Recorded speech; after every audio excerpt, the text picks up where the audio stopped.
پاکستان کے بندرگاہی نظام کو بہتر بنانے کے لیے 99 قابل عمل اقدامات تجویز کیے گئے، جن میں سے 85 اقدامات پہلے ہی نافذ کیے جا چکے ہیں۔ اہم اصلاحات میں ڈریجنگ رش میں کمی، ڈیجیٹلائزیشن اور کسٹمز کے نظام کو جدید بنانا شامل ہے۔ 2000 سے زائد کنٹینرز کو بندرگاہ سے باہر منتقل کیا گیا۔ خود کار پروسیسنگ اور فیس لیس کسٹمز کے نظام نے شفافیت اور عملی کارکردگی میں مزید بہتری پیدا کی۔ یہ رپورٹ دیکھیں۔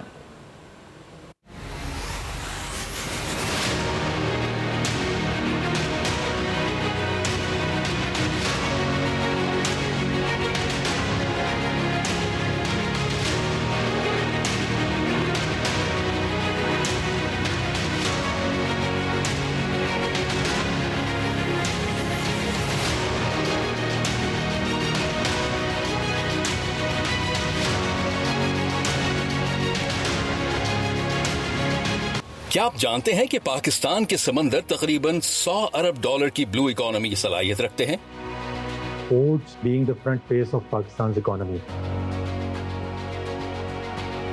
مگر افسوس، کئی دہائیوں تک اس بے پناہ قومی اثاثے سے بھرپور فائدہ نہیں اٹھایا جا سکا۔ ہمارا بیشتر کارگو غیر ملکی جہاز لے جاتے رہے، بندرگاہوں کی صفائی اور کھدائی تک بیرونی کمپنیوں کے ذریعے ہوتی رہی، اور ہمارے بحری بیڑے کی تعمیر بھی بیرون ملک ہوتی رہی۔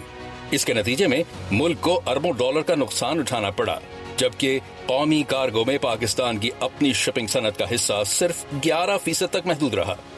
یہ محض انتظامی کمزوری نہیں بلکہ قومی سلامتی اور معاشی خود مختاری کے لیے ایک سنگین اسٹریٹجک خطرہ تھا۔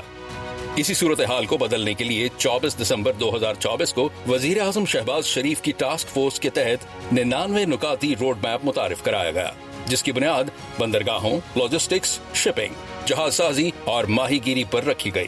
اس کا مقصد پاکستان کے بحری شعبے کو جدید، خود کفیل، شفاف اور عالمی معیار کے مطابق بنانا تھا۔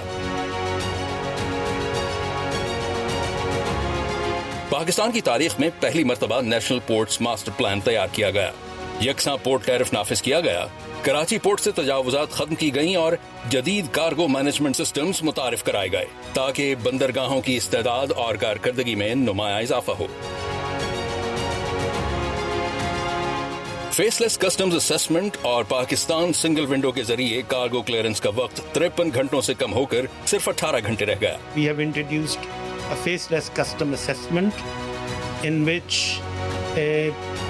the appraising officers and the principal appraisers all have been put under one roof in a sanitized environment where there is absolutely no interaction with the clearing agents or the importers.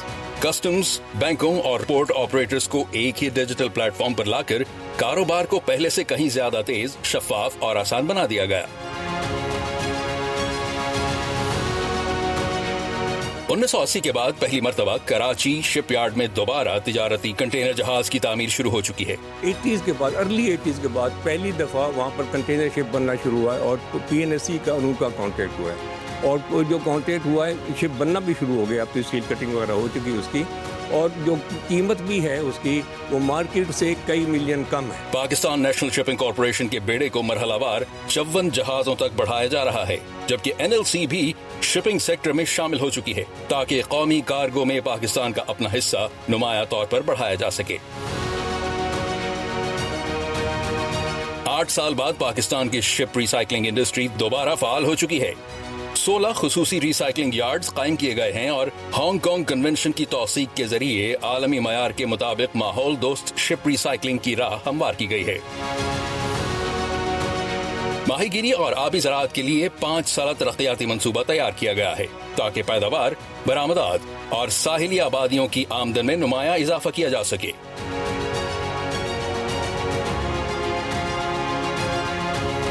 National dredging and marine services یا NDMS، جو NLC، Karachi port trust, port Qasim authority اور Gwadar port authority کا مشترکہ منصوبہ ہے، اس کے قیام سے پاکستان پہلی مرتبہ بندرگاہوں کی دیکھ بھال اور کھدائی اور صفائی میں بیرونی انحصار سے نکل کر خود کفالت کی جانب بڑھ رہا ہے۔